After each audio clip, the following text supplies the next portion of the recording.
everyone, it's Christina of CraftyPaws.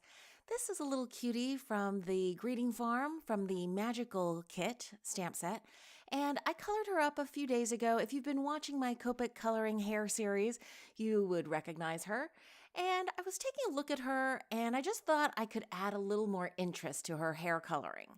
And you can do this with any color hair, actually, and it's just basically going in with a gray marker and adding in darker shadows. And it kind of gives her almost a punky look. It gives her that Betsy Johnson color combination of pink and black. And what I'm doing here is I'm going in and just adding some extra flicks with a warm gray marker.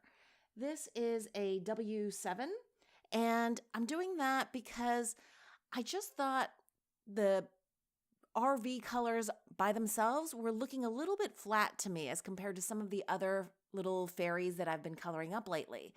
And I think this adds a nice texture and interest, and you can see the texture more with this warm gray than you could with just the RV colors that I'd used previously on her. I'm going to link in the description box below my original coloring video as well, so you can see how I got that hot pink colored hair to begin with. But I'm going in and I'm basically just adding extra little flick marks to all the areas that would be shadowed. So where the little buns at the top of her little hair towers attach to the main part of her head, each one of those little hair segments where the hair pieces kind of tuck into one another, all of those areas I'm adding just some light flicking marks with this W7. And as you can see, I'm turning the image around and around so that I can flick in the direction that's most comfortable for my hand so that I get the flick marks, first of all, as light as I possibly can so that they resemble hair strands. And secondly, so that the flick marks conform to the curve of each of these little segments. So I find it easier to sometimes flick toward me, but usually away from me is better.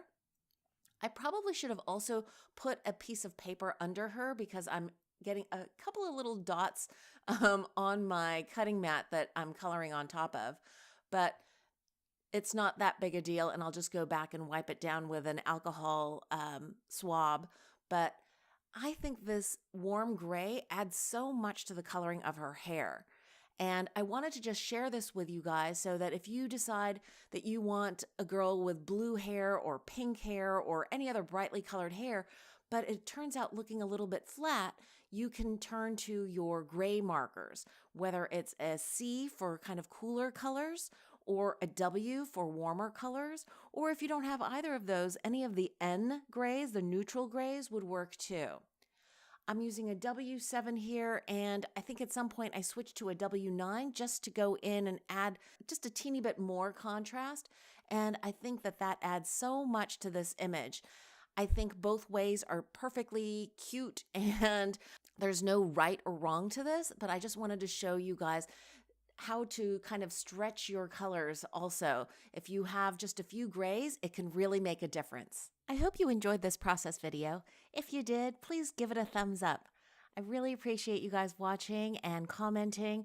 It means the world to me. Thanks for watching, and I hope you guys are having a wonderful crafty day.